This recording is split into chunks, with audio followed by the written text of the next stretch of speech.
Welcome to the Andy Staples Show. It's that time of year again where two idiot football writers who rarely watch men's basketball give you advice on what to do as you fill out your bracket for the NCAA tournament. Ari Wasserman, are you pumped? How much basketball? You actually, we talked about this last week. You were betting conference tournaments. You had a what I thought sounded like a sound mathematical strategy.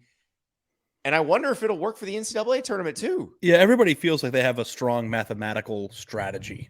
And basically what I have been doing is doing 3-team moneyline parlays with teams that are favored in between 7 and 10. Mm-hmm. So like minus 250 or minus 330. And then one of the teams out of the three is like a 5-point favorite. And basically what I try to do is find one team that I don't want to lay the points on, but I like, and I feel like they're going to win. Pair them up with two heavier favorites in a 3-team parlay, and it basically gives you the odds of just a straight up money line bet, maybe minus 110, minus 115, and instead of laying 5 points. And it worked out really, really well for me during the conference tournaments. And I understand that that's probably not going to be the best strategy in March when half the games are upsets. So I got to come up with something new, but I had a pretty good week of conference tournament action. Yeah. Well, that's what I think the conference tournament, because you have familiarity in the matchups, might be a little bit easier with that. But you're right, because you're going to have, like, I'm just looking at the opening lines. I'm on the BetMGM app right now, and I'm looking at the opening lines, and like Arkansas is a 5.5-point favorite over Vermont. And I've watched one half of one Vermont game because I watched them destroy. Who'd they destroy? I can't even remember who they destroyed yesterday in the conference tournament final, but it was a blowout. I mean, like doubling their score in the second half, kind of blowout. And Arkansas, meanwhile, lost in their second game in the SEC tournament, but like they've played and beaten a bunch of really good teams, and I'm like, do we really think they're gonna win by the skin of their teeth against Vermont? It was UMBC, by the way, that Vermont beat. The retreat. The Catamounts Retrievers is a great mascot game right there. But the Catamounts are Vegas likes them. Yeah, there's a lot of happening here. But like, let's say you take that matchup and you liked it. What you said it was how many points was the favorite? It's Arkansas is a 5.5-point favorite. So if you want to bet Arkansas and do the Ari method, you could bet Arkansas money line. Arkansas is a minus 250. Minus 250. And if you paired them up with a 14-2 matchup or a couple of them, you might be able to get minus 130 on just money line of that game. So the thing with the NCAA tournament, though, is that it's a lot. The whole bracket is a walking landmine. Listen, guys, let's be honest. So if you want to, what you're saying is pair that with like Delaware, Villanova. Yeah, or like Purdue, Yale. Okay. And I know that, 14-2 or 14-3, it happens sometimes, but, if you get upset by the 15-2 is much more rare than 14-3. Yeah. So I would feel comfortable with that. But the other thing, too, is that a 5-point favorite in the first round of the NCAA tournament means nothing. And you're talking to somebody who, if I were given a proposition to save my family, and the only thing that I had to do was name 10 college basketball players, I think my family would be in trouble. So, and I'm going to be honest, like everybody, I'm not taking credit for this, these picks, because I have a service that I follow, and the person sends me the plays, and then I bet them, and then I watch it. Is it worth it? I've only been doing it for 2 weeks, and I've won like $2,000 so far. Oh, okay. So it went well. I'm assuming it doesn't cost $2,000. So no, not even close. But the reason why I do it is because I like to think that like I'm a good gambler, or that I'm pretty good at it, but I can't pick college football basketball games the way somebody who studies the stats does. And when you pay a service, I like to think that paying the service, the person who's providing the picks is spending a lot of time on KenPom and is looking at trends and doing all the stats research that none of us really do when we're betting a college football game. Oh, it's like, oh, okay, well, Alabama's only laying 9 against Arkansas. I'm going to hammer that. Like there's Right. no Well, thought process. I'm looking at these lines and I'm just like, whoa, because Yeah. I know just enough to be dangerous, but I'm looking at like Iowa State LSU. LSU just fired their coach. They're a 4.5-point favorite. I know they're very talented. I know they had a losing streak when 2 of their best players were hurt. Days and Penson get back healthy. They get better, but they just fired their coach. Like, I don't know if that galvanizes them, if that makes them fall apart. I have no clue. There are composite team talent rankings in basketball. There are. Yeah. So yeah.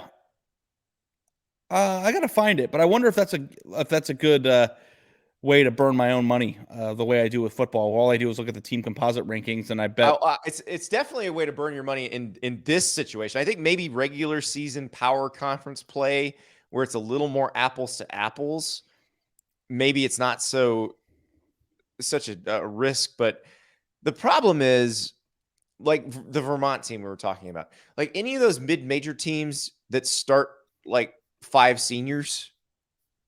Oh yeah. Their talent composite is not going to look great, but it's going to be grown men going against grown sometimes men that, younger guys. Play perfectly together Yeah. and know exactly where they're going to be at all times. It's like, I don't know if you're a big basketball guy, but I love basketball. And this is, I will say this as someone who, you all know how I feel about college football. I believe it's the greatest sport in the universe. This is my favorite week of the sports year. I love the NCAA tournament. Like Thursday, I've got to figure out how to clear the decks of work. You and I have to record a podcast on Thursday. I get that. But I got a TV mounted on the opposite wall, so we'll be good. Oh, I do too. I have a TV in this room. I will be watching basketball from noon until the last game. And it's because you just find it inherently exciting. It's amazing. And it's great. And yes, from all the stuff we always talk about with college football, where, does this team deserve a chance to win it? I don't care if they deserve a chance. Like, it's just awesome. And yes, some really good team is going to lose because some, a ball bounced the wrong way, or some dude that you've never heard of hits a 25-footer. Goes 4 for 6 from beyond the arc randomly. Ali Farouk Manesh, goes crazy and beats Kansas. Like, that's going to happen. And I am here for it. I love it. It's the same thing. It's all the stuff that the people who love football usually complain about, because you don't want the more worthy team to be beaten by the less worthy team. I don't care. Give me all the upsets you can give me. It's so funny though. I do every single year. It never ceases to amaze me how Twitter catches on fire with teams that were left out. And I always just laugh and think, like, everybody thinks, and we're not going to turn this into a college football discussion, but everybody thinks that I know, heaven forbid we talk about college football on this podcast. Everyone's like, 12 will be good. It's just like we can't even get to 68 without people being upset. Yeah, let's do the math on this. The first team that is left out of the NCAA tournament, the one I haven't seen who the cause celeb is for this one. It's Sunday night when we're recording this. No one will remember who this team is by Tuesday. Like whenever they tip off in the NIT, no one's going to care. But right now, somebody's big mad. Okay, there are I believe there are 38 automatic bids, 34 automatic bids, 34 at-larges. But it's not like the first team that was left out is number 35, because the teams that win the power conference tournaments for the most part are, I think Virginia Tech started off on the bubble, so they're a bid thief, but they're usually not bid thieves winning the Power 5 tournaments. They're not bid thieves winning like the Atlantic 10, usually winning the, those the high mid majors. So you're really talking about the difference between like number 45 and number 46, which I can tell you from having ranked football teams, like there's no difference between 21 and 22. There's really no difference between 45 and 46. My favorite thing about college football poll rankings is how unbelievably mad people get about them. It's amazing. And I don't think you voted in the polls, right? Because I've voted before. I would just Ricky Bobby those people, because this is back when they would just email you. That we weren't as big on social media then, because I think I voted in the poll through the 2013 season. And I would just Ricky Bobby them if they were complaining that like I left their team out of the top 25 and had them kind of in the also receiving votes category, and some other team that they thought was worse than their team was 24. I'd be like, if you ain't first, you're last. You're essentially arguing about whether you're the 23rd loser or the 24th loser. I don't care. How much time did you spend on an average week putting that? So, like, the thing that was tough as a beat writer was that I think they were due at noon on Sunday. Yes. So, if you were covering a game on Saturday evening and you have all this work to do and you're up till 2 a.m, you're filing stories, you're on podcasts, games. you're not watching, not only are you not watching games, you don't really have an abundance of time to sit down and put 2 hours into the thought process of it. And I don't think people realize this, but I spent maybe 10 minutes on it. And I tried my best. I spent more time, but I was lucky because I never had to vote as a beat writer. I was a national writer when I voted. So I was watching a lot more games and was paying attention to a lot more things. But I would spend probably an hour on Sunday morning on it. I just did everything I could to make sure that I didn't vote in a way that was so egregious that people were going to harass me about it. The worst part is when you're moving teams around and you slide one down that you're going to pop back in and you forget to pop them back in. And you really mean for them to be like number 14. Yeah. And they're not in your poll. Now, so, fortunately, Ralph Russo would save me sometimes from the Ralph Russo from the AP would save me and call me and go, "Did you mean to leave them out?" And I'd be like, No. Hold on. Let me get this back to you. Yeah. And I spent, of the 10 minutes, I spent 7 on the top 5. If it was controversial. Like, I wanted to make sure that the top 5 was good, but I lost very little sleep making sure that your 17th ranked team wasn't 18 or 14. It's just like, who cares? There's no difference. And I just like, now that it doesn't really matter, I would spend even less time. I don't do it anymore, but that's how these polls are generated. It's people who don't even watch the games, looking at ESPN's scoreboard and trying to react the right way to the previous week. And I used to work with a guy named Doug LeMaurice. And Doug used to take it very seriously, and he would vote. Doug would get crushed for his because Doug. But and he did it smartly. I always admired. He was the only one that was like doing it smartly and trying to be. I adopted Doug's philosophy on that, where at the beginning of the season you just rip it all up, every week and start over.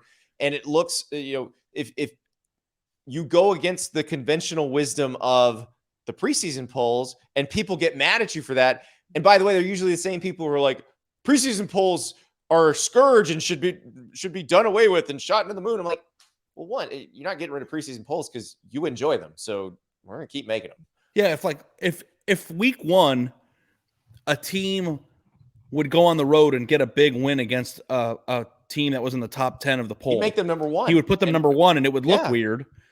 But as information came in, it all evened out at the end. But I thought it was like he did a really good job of caring about that. I love the way Doug did it. I liked it so much that that's how I did it. Yeah. And it actually makes more sense to throw preconceived notions out the window. And listen, I'm Mr. Preconceived Notion. I was Georgia's going to win the national championship because they've got the best players guy.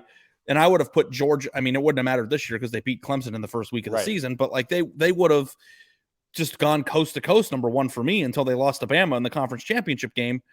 But people like get mad at you for not paying a lot of attention to it. But if you actually do the right thing and pay a lot of attention to it, and then vote the unconventional but smart way, you get flack for it. And Doug, I remember because we would be on road trips coming back from road games, and the poll would go out and he would have some weird ranking based on just resume only, and they would drag him for it. And it was just like emails and Twitter conversation and all this. And just like, I didn't have the energy for that. So like, I always like admired that from him.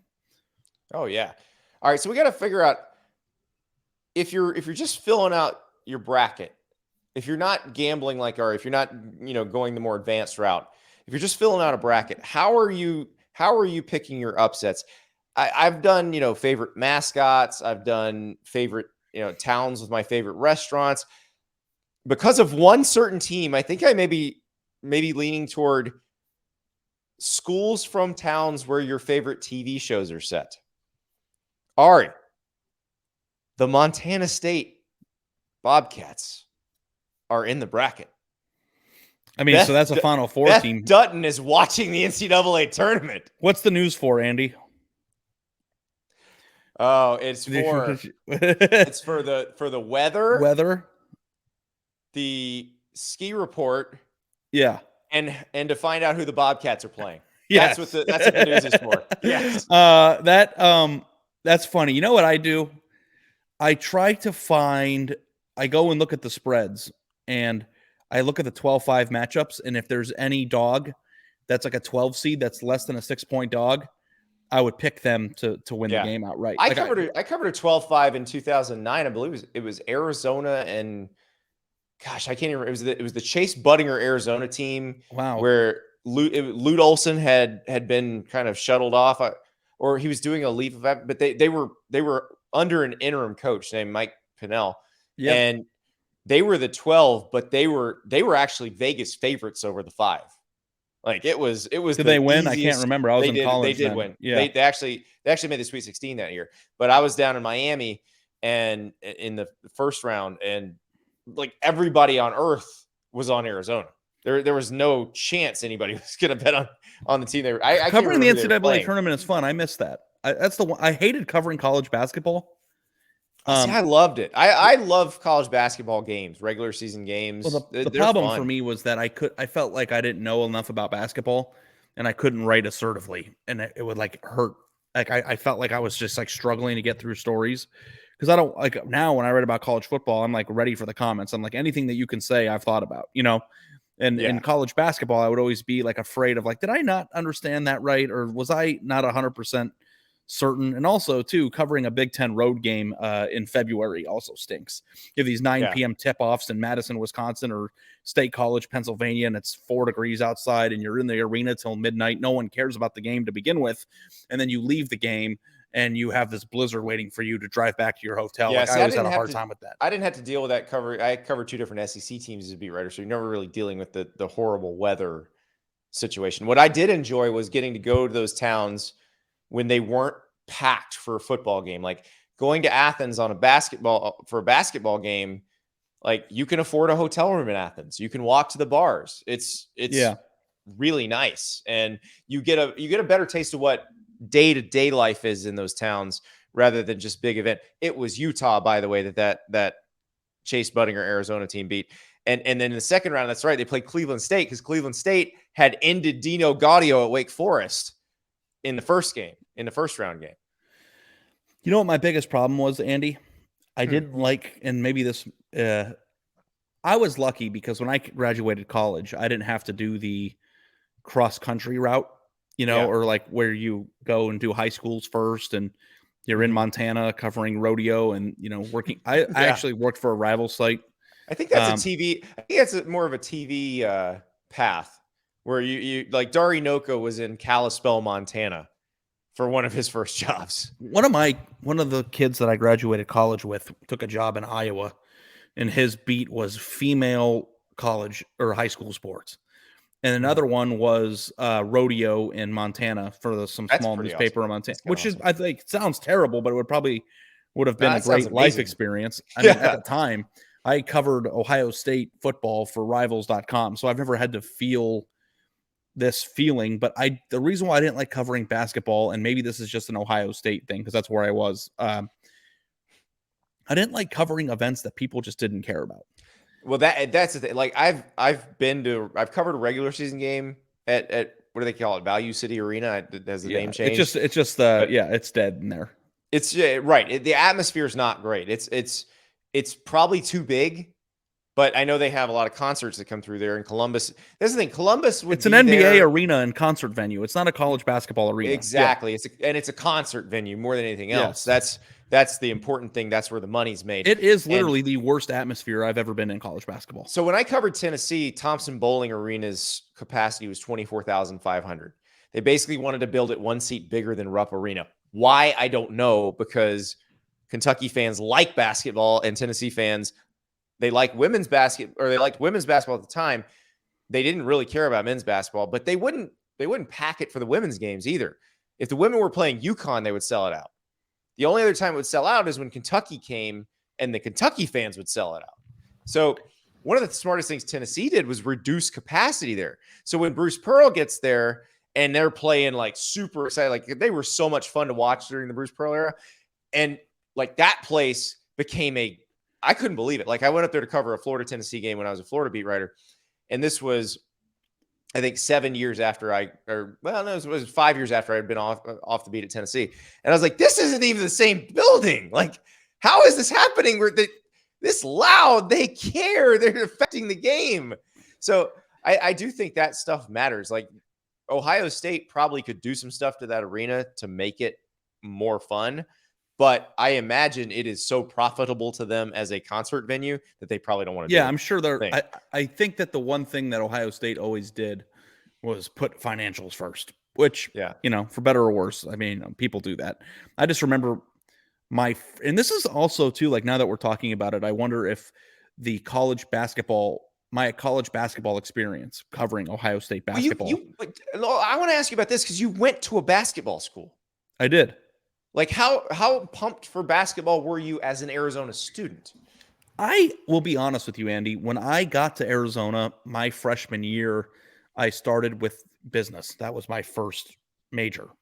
And then, so I went to all the football games my freshman year. And actually, the Arizona football games, the good ones, are awesome because Arizona is the only student section in college football that I've seen that goes from 10-yard line to 10-yard line lower bowl. Like it's like the entire A&M. side. A&M too. A&M's like that. Florida is A&M is still like that. Oh yeah, Florida has a corner of visiting fans in the lower, and then they have a little strip of visiting fans that go along right at the wall because they don't want Florida students right behind the visiting team because things would be thrown. So I mean, I admire that about A&M because they aren't putting money ahead of the experience, and maybe that's probably why that's one of the best atmospheres I've heard in college football. But Arizona, you're right, because I remember watching some of those, like a random Thursday night game when they'd be pretty good and playing a conference opponent, and it would be pretty hopping in there. Do you remember the name Willie Tuitama? Absolutely. Yeah, he was lived in my dorm 4 doors down from me, and he got a start to against number 7 UCLA, and I don't know if you remember the specific game, but UCLA came to Arizona on a Saturday night, and I think they were like number 7 in the country. Yeah, and I think Willie Tuitama threw for like 550 yards. I remember that game. I think they hung 50 on him, and like because Arizona for a while there was always good for one top 10 upset every year, and I remember specifically what it was like in our dorm when I got home that night. But going to an Arizona football game, it would just be people getting hammered. Waiting to get in, and then once they allowed you into the stadium, and they've renovated the stadium since I was in school, but people would just run as fast as they could to get the best seat they could, and it was open seating, and I thought that was a really cool thing to do to make the stadium loud because Arizona fans used to get into it. Now their team has very much gone downhill since, and I don't know for sure if the Arizona student section is the same, but what I was trying to say is when I got to Arizona, I went to all the football games because it was my first semester was in the fall. And then I changed to journalism. And then that my second semester freshman year, I started at the student newspaper. So during basketball season, which should have been my freshman basketball craze year, right? I was like covering lacrosse, and so you did, So I didn't really experience it, and I went to a few games obviously when I was in school, and it's certainly a cool environment. But I never was a super fan Arizona basketball fan because I just never really experienced it. So, and you also have to remember too that my freshman year, sophomore year, was when the Lute Olson stuff was starting to happen. And your sophomore year, because if the Tuitama year was your freshman year, yes, that was 2008 when they beat UCLA, and so your sophomore year would have been the year I was talking about. And all the stuff was happening, and they weren't a very good team. And I just think I remember my Arizona basketball was kind of just like in this 4-year transition when I was in school where they didn't have any great teams. And, for whatever reason, in the time since too, Arizona has always been unable to get past the Sweet 16 or the Elite 8. And it's just like this running joke now of just like, which team is Arizona going to lose to? They're a 1 seed this year. Which team is Arizona going to lose to in the, It's so funny because the biggest Oh, I'm upset sorry. I've ever 2005 was the Tuitama beating Yeah, UCLA. That's I was a freshman yeah, in yeah, '05. '05. Yeah. Yeah. I wish I was a freshman in '08, It was but your senior. It was your senior year or junior and senior year that the loot stuff was yes, and I going down. remember Yeah. it's so funny because people call me a hot take artist, but my first column in college, I was told to write a column, and the tagline was "Was this way," which Oh isn't very boy. funny, but Mine was I, mine was in the trenches. in the trenches. Yeah, Andrea Adelson, who is now at ESPN covering the ACC, she was Andrea Schulstein, her maiden name back then. She was the red zone because she had red hair. Um, Um, do you know who Shane Bacon is? yeah, yeah. He went to college. We wrote at the paper together at the same time, and I was always jealous of his. His was a slice of bacon, which Oh, was nice. perfect. So I worked with a guy at the school paper, and also he was at SI when I got there. He now works for the Daily Racing Form, but his name's Jacob Luft, and his column was called Luft Handles. It was amazing. But my first column ever, and it was probably the worst thing anybody's ever written in the history, was a reason why Arizona should fire Lute Olson. And Ooh, I don't even sure remember that went well. but I remember getting hate mail from adults, which was the first time I've ever experienced that. Because I was like, they weren't even supposed to be reading the Daily Wildcat, but in Tucson, people actually consumed the student newspaper like outside of just the college. So Oh, they did in Gainesville too because it had a crossword puzzle that was free. It was free and it had a crossword puzzle. yeah, man, it's crazy to think that that was what almost 15 years ago now. But yeah, so I wasn't a huge Arizona person, and I got really into newspapers really early into my college career. So I didn't have the typical. And then once So my your first column, and you hadn't even covered men's hoops. not at all. I don't is know to how I ended up call writing that. firing of Lute Olson. Yeah, and I guess people will be like, "That's so appropriate." He's such a That is hot take entirely asshole. Now appropriate. I'm gonna I don't know if I can find it on the internet, but I'm gonna Google it and see if it comes up. But people got really people were like calling for my job, like it was hilarious. And I I'm don't even calling for remember. your job now, and I don't even know what you wrote. Um, yeah, I don't think that I had the archives of the newspaper Oh, on the internet anymore. if But if we can find if somebody in our audience can find that column, we will do a dramatic reading of it on the podcast.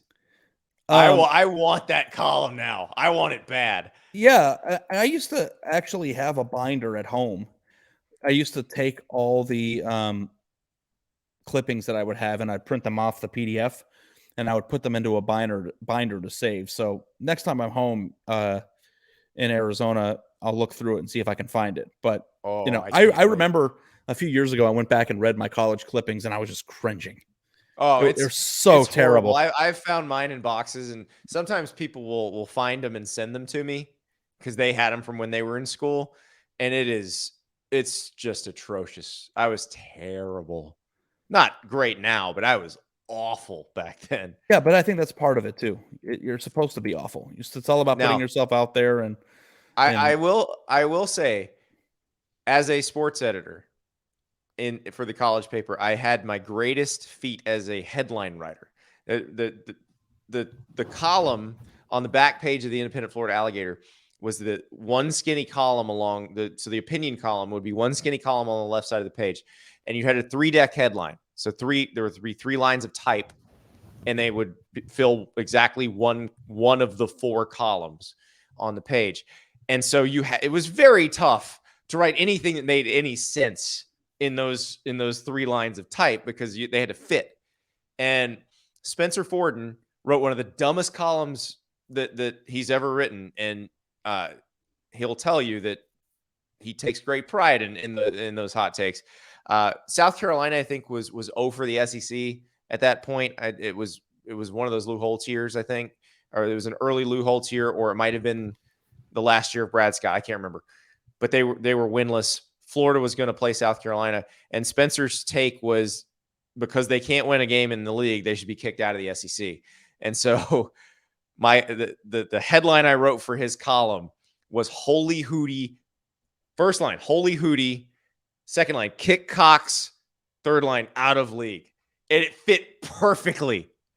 Like I was doing like a victory dance around the office. You clearly had a future in this business. That's for sure. It's so funny too because, and I don't know if this was, I've talked to Landis about this about student newspapers at Penn State, and there's always the star of the paper, whatever. It wasn't me. It wasn't me either. I'll tell you who our star was, because I was the assistant sports editor when he walked in, and the first story he filed, I was like, "Oh my God, we all suck. We are terrible," because this guy just got here, and it's so you see Israel Gutierrez on Around the Horn now, and on pardon the interruption, and ESPN doing sidelines for NBA. That was Israel from the moment he set foot in the office was miles better than all of us. Yeah. Well, Shane Bacon was ours, and he's very handsome and now has the greatest. I think that, I don't know if you know him, but I don't. I was not very close to him in college. We've exchanged some texts over the years, but this man is obsessed with golf. I follow him on Instagram. The only thing he does is golf. And he covers golf. He's covered it for the Golf Channel. I think he's doing NBC stuff. I saw him as a sideline reporter during an NFL game. But he travels around the world covering golf and playing the courses that these guys are playing in the PGA Tour. And they send him all this golf stuff to review. And I got to say, being on the tour would be the best possible life a human being could have. But Shane Bacon, from afar, looks like he's having one of the better life experiences that I've seen. Yeah. From journalism. Now, if you could get into golf journalism, it's unbelievable. It's just different. And are there people that travel around the world with the tour still? Yes. Like, does that job exist still? Well, okay. So there's a guy whose kids go to the same school as my kids. Like, he lives in this little small town here, and his kids go to the same school. Michael Collins from ESPN. If you've seen him on TV, you know who he is. He's a shorter guy. He's got a beard, bald. He has an amazing life story. Like, he was a caddy on the tour. He was a stand-up comic. And now he's one of the best golf reporters in the world. I'm trying to see if I've seen him. Does he have a beard? Yeah. Look at this guy. I've seen him on TV before. He's unbelievable. And he's incredible on TV because of the improv, stand-up comedy type experience. And so he always knows what to say. He's always funny. And what a life. But at the school, I am nobody, because a few years ago, before COVID, he took one class. I'm assuming one of his kids was in this grade when it happened, but took one of the grades to a practice round at the TPC at Sawgrass. Like, that is the best field trip ever. I don't even like golf that much, and that's an amazing field trip. I'm so terrible at it, but I like going and playing and drinking with my friends. I played Torrey Pines once, and it was because it's a public course, and I know a friend who lives in San Diego. We got on there, and it was only like $100, and we played this course. And I was like thinking, like, one, I wish I was good at this game because I could do this every day if I actually felt good about my swing, and two, what a life it would be just to incredible. You could buy a Lincoln Riley house and then just go play golf and hit balls into the ocean. That's all one day. of those. I'll be the person who chimes in on Twitter whenever you bring up Lincoln Riley's house. If you were on tour, you never would see your Lincoln Riley house. Like, they just never get to go home. Yeah, I know. It must be so terrible being in like Monte Carlo or wherever. That's the thing. I'm not sure I'd buy the Lincoln Riley house. I think I just sort of not couch surf. I just like luxury hotel surf. Yeah, because think about it, like Anna Delvey, but just paying for it. Right, you're getting put up as a business. When you go to a tour event, you're getting put up as a business expense. Probably half the time when you're not playing an event, which, again, you can write all those off. When you're not playing an event, a sponsor's putting you up. So you can just basically live at Ritz-Carlton's and that ilk of hotel. Waldorf Astorias all over the world. Man, that would be nice too. Then you would never have to make your bed again. You kind of do now, don't you? I like during COVID, I found myself making my bed at hotels. And you made your bed at a hotel? during COVID. You are a psychopath. No, I did it during COVID when there was no maid service. They were basically like, we're not coming in your room until you leave. So until you Why check out. would you make your bed in your hotel room? Is that like some nervous tick or something? I told you it was during COVID. I understand there was no maid coming in, but Ari, like it's a hotel room. How long were you there for? A month? 5 days. I wouldn't. That's like washing a rental car. It's not like washing a rental car. You don't like the orderliness of a made bed?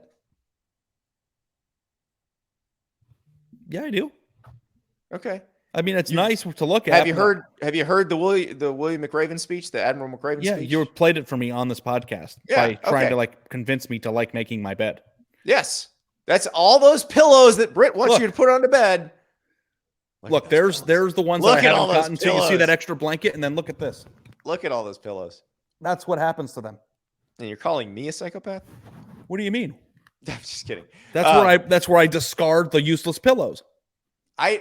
Well, see, I've actually found a use for the useless pillows when we do go to bed now, because we have a sliding glass door in our bedroom that goes out to the back, and my dog will get behind the curtain of that so she can look out into the back, and occasionally, somebody will drive by, or there'll be a noise outside, and she'll just start barking. So I use those pillows to block her access behind the curtain so she can't look outside. Looks like you've got it all figured out. And she stays, of course I have it all figured out, Art.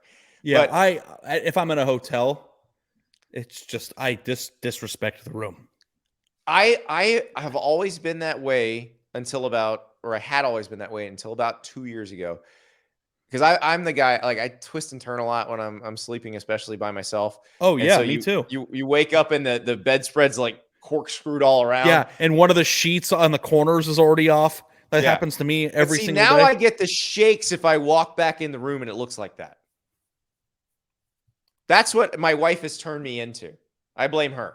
I know, but it doesn't, like, that to me doesn't matter because it's not yours. Just wait. Just wait. You're getting married in what, a month? 2 months? 2 months. A month, 6 weeks.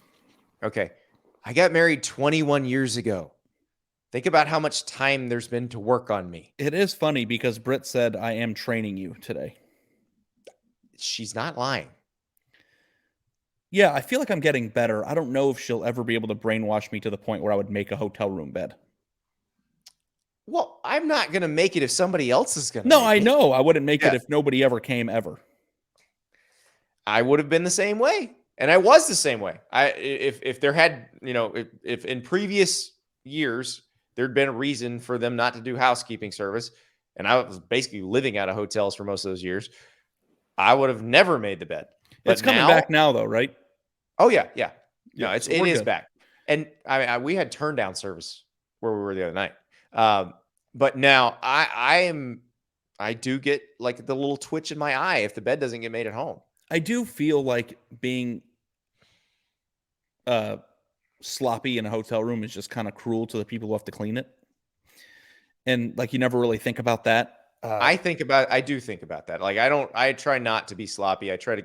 Are you a tip the housekeeping service person? Yes. So you leave like $3 on the counter every day? Not every day. At the end of the trip, you leave like a 20. If you've been there for 4 or 5 days. Yeah. I don't know that I do that very often. I need to like make a point to do that. Yeah. I don't do the handwritten notes to them or anything like that, but I do appreciate when they occasionally. I think the money speaks for itself. That's what the money's for, yeah. Don Draper said. All right, Ari.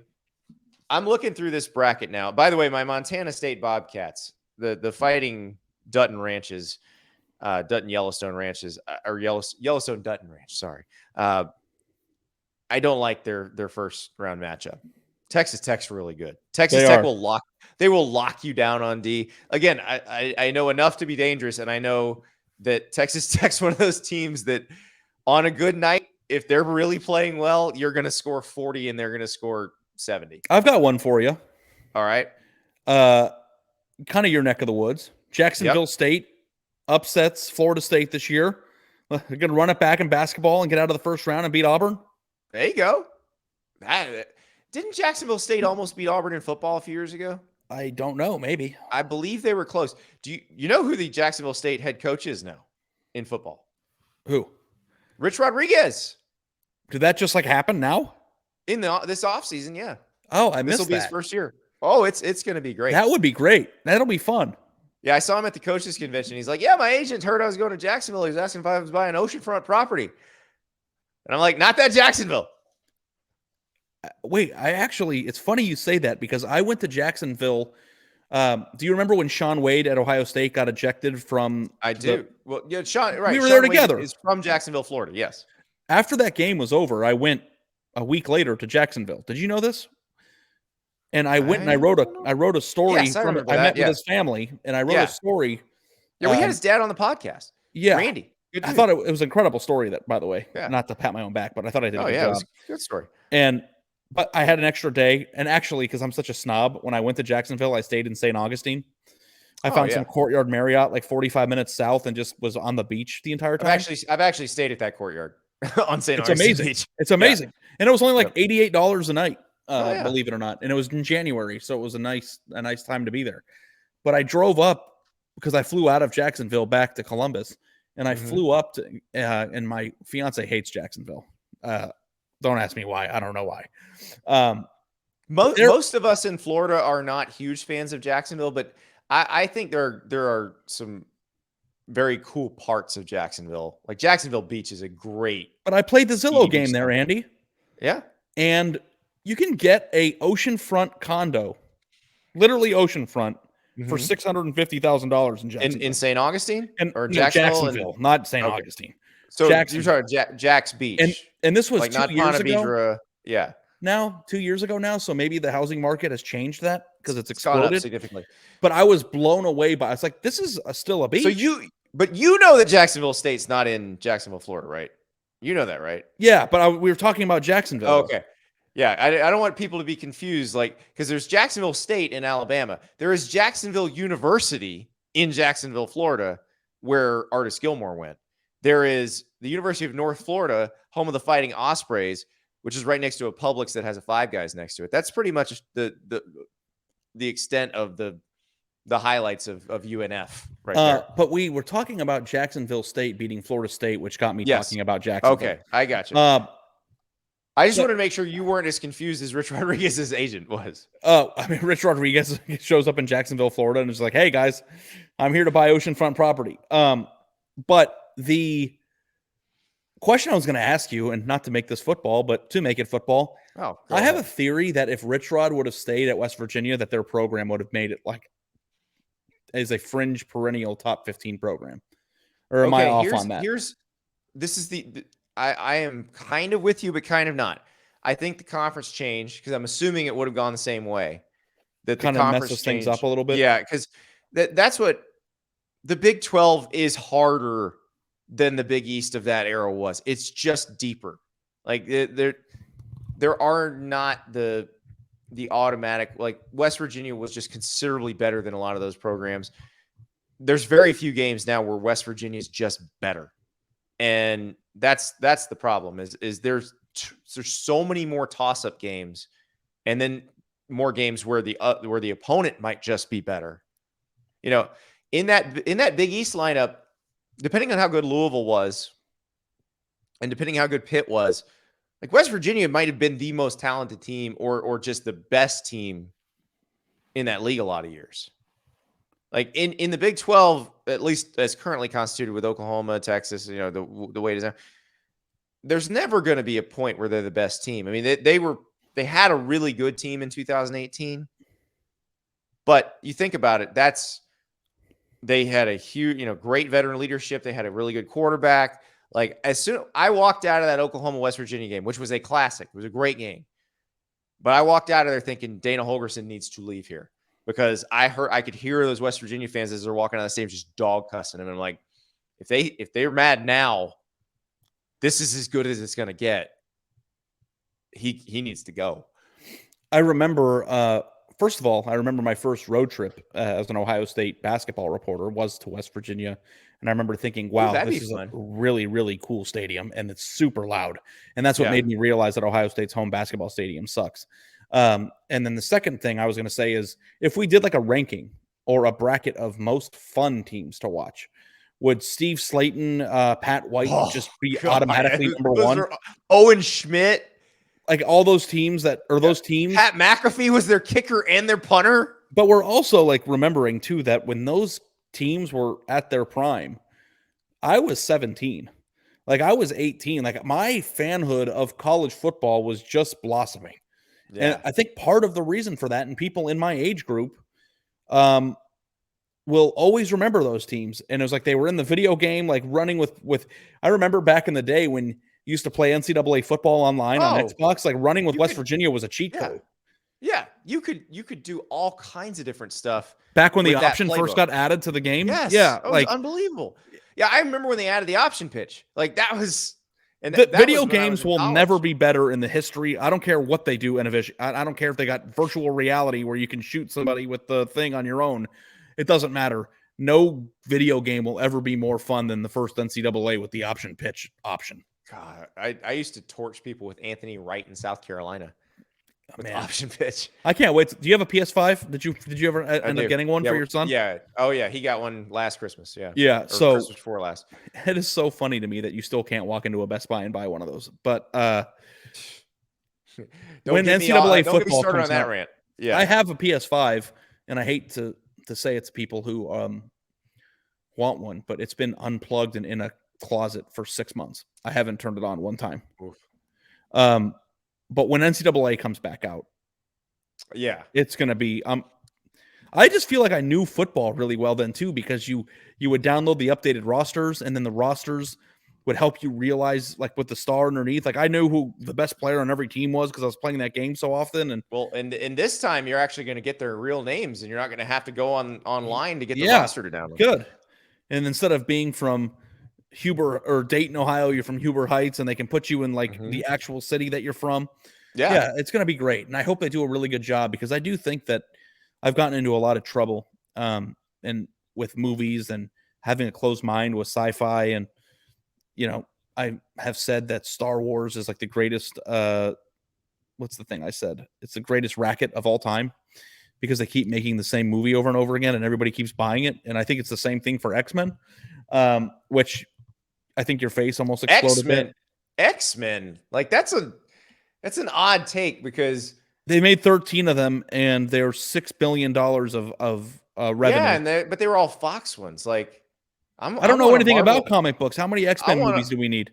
Oh, I want a Marvel Studios X-Men movie. I mean, I know we're 45 minutes into I want a Juggernaut series on Disney Plus. Like I'd watch the hell out of that. I just think that these movies are overdone and everybody just consumes them and is automatically predispositioned to liking them because of nostalgia. And I don't think they're actually. I disagree. I think the Marvel Studios ones are well done. They do a good job of keeping the universe connected. And like Hawkeye was a great show, but there are talented people on these shows. Like Jeremy Renner is a very talented actor. Haley Steinfeld is a very talented actress. Like you put those two in a show and have halfway decent writing and it's going to be good. So that it happened to be a Marvel show. Okay. I do think that they're smart about that. Comic book movies to a certain extent have ended the run of movies that we had when we were a kid partially. Oh, I agree with that wholeheartedly. It's just overdone. Outside this door, my wife and kids are watching The Atom Project, which is on Netflix. Ryan Reynolds and Zoe Saldana and Mark Ruffalo, so big stars. And I was reading a little bit about this. So this was a made for Netflix movie. It is definitely big budget, like tons of special effects. But it like Tom Cruise was attached to this in 2012. This was a movie that would have gone to the theaters. You would have seen it, big opening, like 15 years ago. But it doesn't have a comic book person. It doesn't have pre-established intellectual property in it already. And so they wouldn't, you wouldn't get that now. And I'm with you. Like nobody would make ET right now. Nobody. I went to look and I got into a very long argument with two of my friends in a group chat, and they were both ganging up on me. But I said that movies they don't make movies as good as they used to, period.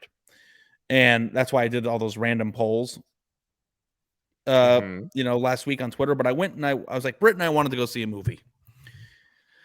So I went to Google and I just typed in movies playing near me just to see what came out. Right. Batman was one. Mm-hmm. Uncharted, which is a tremendous video game, but it's an adventure video game. That's another Right. one. A movie about a dog with Channing Tatum, Spider-Man, and then 5 kids movies. And I was just like, what happened to like Shawshank Redemption or Fracture or Murder by Numbers or American History X or the countless other drama they're movies? happening occasionally. They're few and far between. When's the last time there was a tremendously thrilling crime drama? Oh, that wasn't sci-fi. And it wasn't. The Irishman was not thrilling.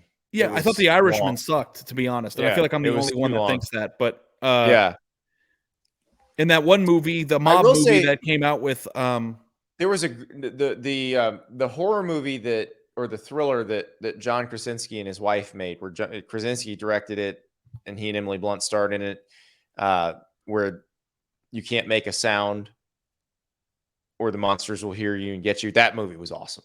The Quiet Place. And I know they made a second one, which was also very good. But like, I do feel like they're still making horror movies. That's the only genre that they don't make comedies anymore, doing original stuff, and they don't make thrilling crime. Well, I'm looking at the like a ranking of the top comedies of the 2000s. None of them were made after 2011. If you go look at the top 100 list of movies on like IMDb of all time, and I know that it's kind of hard to rank a recent movie number one currently when it's been recently released, but they don't make any good movies anymore.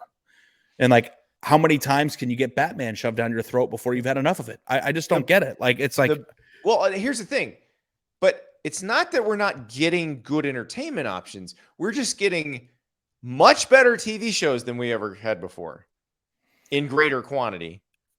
Yeah, TV has replaced. If you want to make that comment, like, I'm watching the Elizabeth Holmes Dropout thing on Hulu, and Correct. It's awesome. So like, they have good stuff, and that's Amanda Seyfried. She's a movie star. Yeah, like I know. Yeah, that level of movie star isn't doing a TV series 20 years ago. Have you seen the movie Primal Fear? Yes, with Ed Norton. Yeah, I was watching that with Britt last week, and I just looked at her and I said, this is one of the greatest movies I've ever seen, because it is, in my opinion. And it was like the 7th best movie that came out in the month that it came out.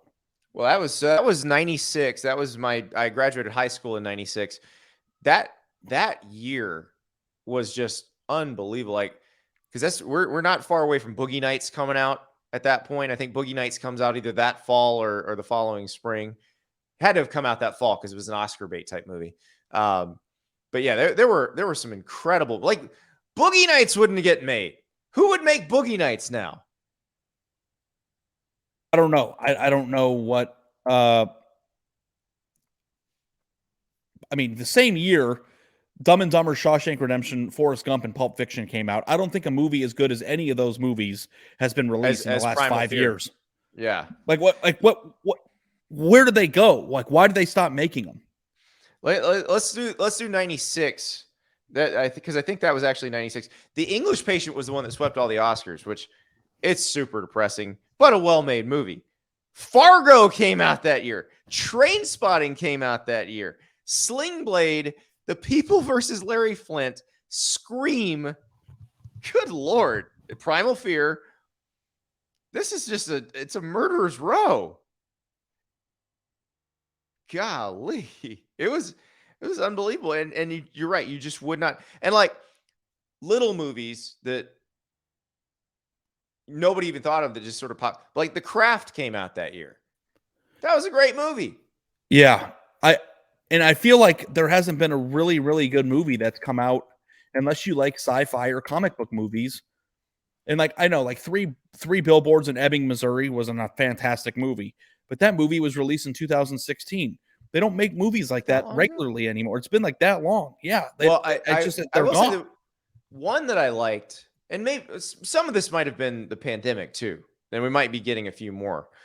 But one that I liked in the last few years that I thought was really good and wasn't a, it wasn't necessarily an original concept because there've been this kind of mystery whodunit, locked room whodunit, going back forever. But Knives Out was awesome. Yeah. Of course, they immediately signed the guys up for Knives Out 2 and Knives Out 3, which will be coming out on Netflix. The thing that I have a hard time with is I feel like the art of original thought has gone. Everything is a remake. Everything is a sequel. Everything is a comic book movie. Everything is a sci-fi movie that has some sort of But let and me it's just ask you this: Do you think the people who would be making these movies are now gravitating toward television maybe. because instead of getting 2 hours and you're going to get a billion notes from the studio and you're going to have to compress the story and you're going to have to make all these kind of story sacrifices, you get 10 hours with the same characters? Yeah, like Mayor of Easttown came out on HBO, and that would Correct. have been a Mayor of fantastic Easttown movie would have if it been a was good 2 movie, hours. but not as good as it was. Like, And if that's the trade-off, then I can accept yeah, that. I'm not What going to give away if you haven't seen Mayor of Yeah. Easttown, but that last episode when your stomach drops and you go, "Oh!" Like that payoff Yeah. has to take that long. Yeah, and I'm into that. So, and I watch movies very rarely now. I watch shows all the time. But my fear is that studios are not buying thrillers anymore, and they're just or they're not making comedies anymore, certainly, because they're chasing the box office, the blockbuster. And what's Yeah, happening is the it's interesting blockbuster is just Star Wars 29, Batman 30, and it's just like I don't know. Yeah. It's just like when is this going to end? Like when are people going to be like, okay, I've had enough? They're also not cranking out like. Remember when every John Grisham book became a movie? Yeah, Starring some huge star? They're not doing those anymore either. yeah, and I don't know if it's just the world has changed. I mean, if you go look at Now, 1994, Andy, Reacher was pretty awesome. That's a Lee Child character, which they did the movies, but they made Tom Cruise the main character. And if you read the books, he's not anything like it. The guy they have in the Amazon show is the guy. in 1994, The Shawshank Redemption came out. Yep. So did Pulp Fiction, Forrest Gump, The Lion King, the original Texas Chainsaw Massacre. The Mask. original Texas Chainsaw Massacre this is the second one. Yeah. This is the second. Sorry, the second one. The Mask, The Crow, Airheads, Legends of the Fall, Dumb and Dumber, Speed, Street Fighter, Ace Ventura, Pet Detective, True Lies, The Flintstones. And I know some of those are children's movies, but I was a kid back then. Well, Speed's a great one. Speed's a great example. Because the elevator pitch to Speed, like it's a 1 sentence pitch. There's a bomb on the bus, and if it goes below 50 miles an hour, it blows up. That's a hell of a movie. I know, and it's just like they would never make that now. It's not an Oscar movie, but it was a good movie. The Little Giants came out that year. Angels in the Outfield came out that year. And if you keep going down the list, it's just like blank check. And maybe it's because I was 7 when this was happening, but the Santa Claus came out that year. I mean, there's so many good movies that came out, and not all of them were as good as Shawshank. And it's just like, where are all the like movies that are rated in between 6s and 8s that don't come out anymore? They're on TV. That you are getting that on Amazon Prime, on Netflix, on HBO Max. Like The Flight Attendant. That's another one. Needed to be a TV series. Couldn't have been a movie, but is a great show. Have you watched that? Yeah, I have. Yeah. It went a little off the rails for me, to be honest, but it was a pretty good show. I mean, it started off the rails, so it didn't have. I thought that it was compelling at first, and then it got a little bit. But how about we just do 1995, Batman Forever? Okay, I'll give you. It's one of the original ones. 7, Heat, Braveheart, The Usual Suspects, Clueless, Casino, Apollo 13, Toy Story, Jumanji, Friday, Showgirls, Bad Boys. Like I don't think there's been 15 movies that could have been released in the last 5 years. No, nothing like that.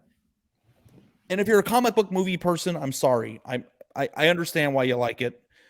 It's Well, all part of I the am a story. comic book movie person, but I don't want every movie to be a comic book movie. Why is Spider-Man and Batman out at the same time? Like, can we just do one at a time? Spider-Man's Marvel and Batman's DC, Ari. I Okay. mean, what are you even Yeah, talking I don't about? know. I mean, I Like, don't know what I'm talking about. And it's that's just like, like, oh, it's December 30th, so I guess, or December 25th, Christmas Day. I guess there's a Star Wars movie out, so let's go watch it. How many times can they make it? Ari, the Obi-Wan Kenobi series is coming out on Disney Plus. You get to see what happened to Obi-Wan between the lightsaber battle against Anakin and R2D2 showing up with the message from Princess Leia telling him that he's their only hope. I mean, I That's can't wait. big time. Plus, you got to reuse those Tatooine sets. You built them out for all the different for the Mandalorian and for Book of Boba Fett. It was expensive, so you got to use the set. According to IMDb, in 1995, the 21st best movie released that year was Tommy Boy. Yeah, Tommy Boy. There's nothing because like Sandler's cranking out movies on Netflix, but none of them are as good as that. Yeah, and maybe it's just because my genre has died. Like, have you seen Kiss the Girls? Like, have you seen Seven? Have you seen movie. Fracture? Yeah. American History X? I think like thrilling true crime or thrilling murders or whatever is just like my wheelhouse. That has been replaced by television, TV. but it's always a slow burn. Mayor of Easttown's a great example of this. Slow burn. You don't get like Kiss the Girls is a great example. And what was it? Along Came a Spider was the sequel. Yeah, Along Came a Spider, Double Jeopardy. I could go into a million different movies that came out. Those were all, because they get you tense and they keep you tense for 97 minutes. And now they have to stretch that out over 10 hours. Like, that's just not going to be made to a movie now. But why can't somebody like write something as good as Primal Fear and release that as a movie now? Because no one's going to fund the movie. Now, they could write it, and then somebody's going to say, you know what? We're going to fight over this Netflix, HBO Max, Showtime, and we'll pay you to make this a 10-episode series or an 8-episode limited series or whatever. That's what they're going to do. Yeah, you know what I would do? I just think you're not going to get, but it's just like anything else. Economics. It's always if there's an underserved market, whoever figures out how to serve it is going to make some money. You are the underserved market. I am too. Like, I love all those movies. I'd love to watch all those movies. I'm surprised that they don't make them anymore at all. Have you ever seen this movie Insomnia? I don't think I've seen Insomnia. Yeah, I wish there were certain movies that somebody could suggest to me that I haven't seen. But Robin Williams is the villain in the movie, and oh, that's right. I remember when it came out. I never did. Yeah, Al Pacino goes as a cop, and he goes to Alaska to solve a murder of a girl, and it's just an incredible movie.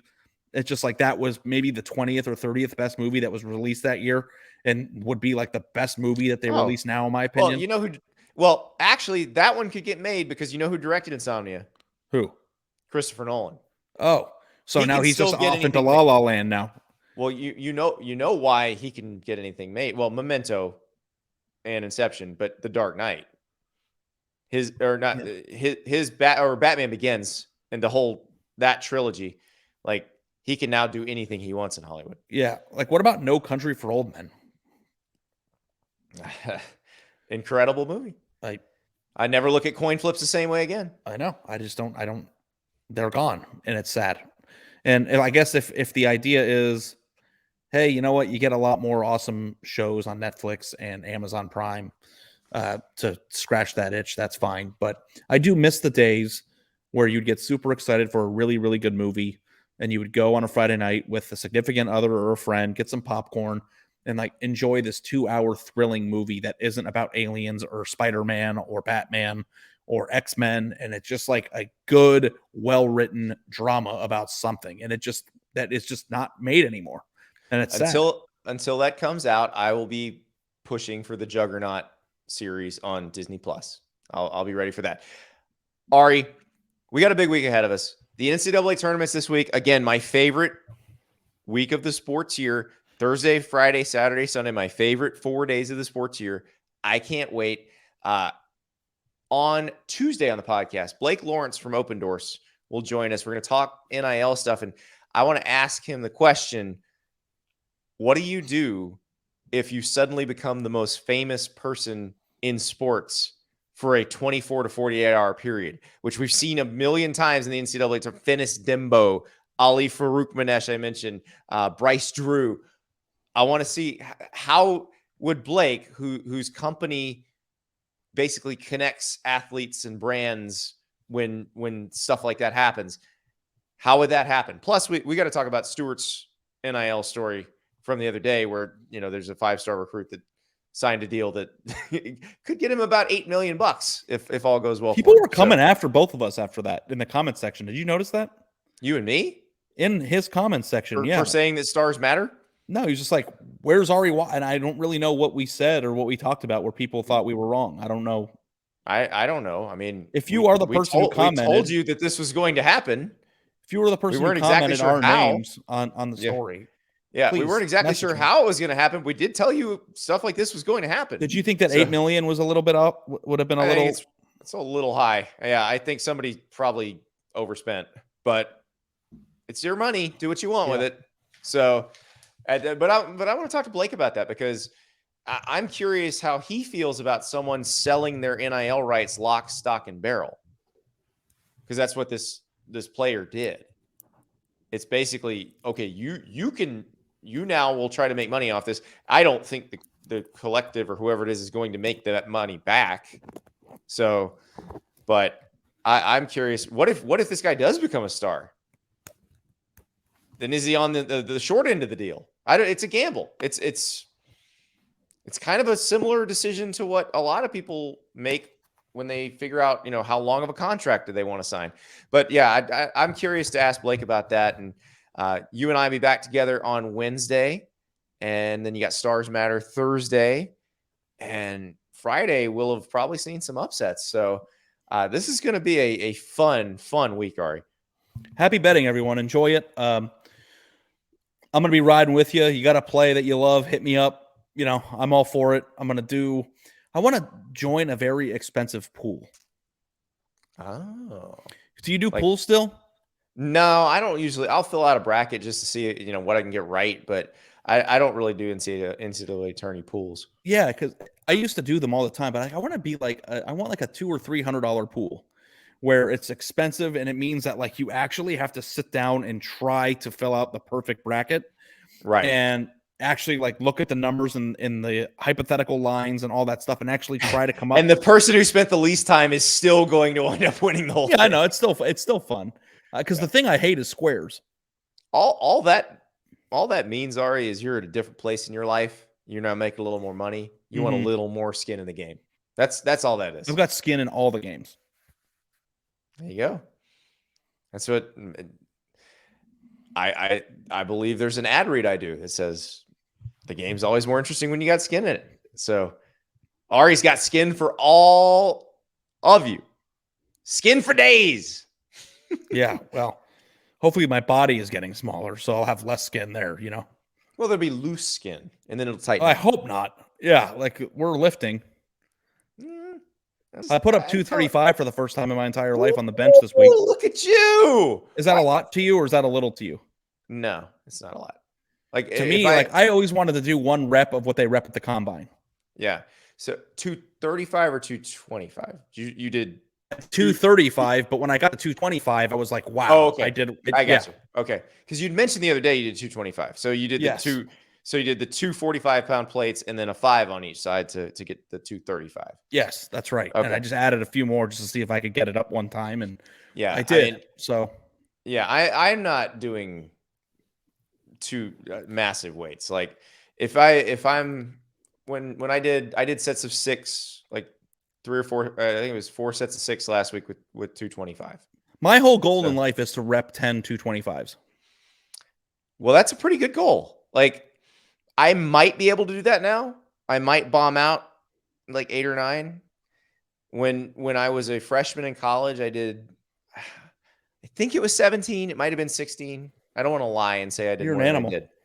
No, that's not that compared to most college. Well, what's the average bench rep at the combine? It's more than among Isn't it linemen. like high It's more teens? than that. Maybe when you include the backs and the DBs, but Yeah, I with mean, the I'm not trying to linemen, compare you to Orlando Pace here. I mean, that's an above average strength for a man. yeah, no, but it's when you're that size, you feel like you should be able to do that. That's just all there is to it. But yeah, it's be careful though with the 1 rep maxes. Let's work I our have way somebody up. there with me. Okay. Yeah. Okay. Let's work our way up. We're repping out where we feel comfortable doing 5, 6, 7 reps, and as that goes up, you will be to the point where you're repping with 225 and feel comfortable with it. Yeah, that's my goal. Which I had to, like, after shoulder surgery, it took me a while to get comfortable where I do it without a spot. I don't know if you saw the video that was making the rounds on social That media dude that got last week. trapped. Under the 405. Yeah, I saw that. He put 405 on the bar and tried to do it without, like, I was uncomfortable watching You it. literally could die that way. Oh, I thought he was going to die. Like, I don't know who, I guess he filmed it and put it on there, but I know people were laughing at him. Like, I was not laughing. I was like, oh my God, please stop. Please, figure out a way under this thing. Get out from under this thing. Like, don't do that. Please don't do that. If anybody out there, please do not put too much weight on a bar and try to do it without a spotter. Please don't do it. I say this as an old guy. You don't need to impress anybody that much. You just don't. Yeah, I don't care about getting stronger. I just want to get thinner. Well, then just stop doing 1 rep maxes. No, I just want Get your heart rate up. Oh yeah, for sure. I mean, that's 90% of what I'm doing, but I just wanted to see if I could do it. Well, you did it, and there will be a point in the future where it will be part of your program where they say, okay, all right, today you're doing 3 sets of 6 at 225, and you're just going to rep it out. And you're like, yeah, that feels good. I know you can do it. One day. You got it in you. Well, you'll be there. You're getting there. You're moving slowly but surely. So, but yes, that's our PSA. We don't do a lot of PSAs on this show. Do not load 405 onto a bar and try to bench it without a spotter. Probably don't try to do it with a spotter unless you are, a Division I defensive tackle. Is that fair enough? Fair enough. All right. We will talk to you on Tuesday.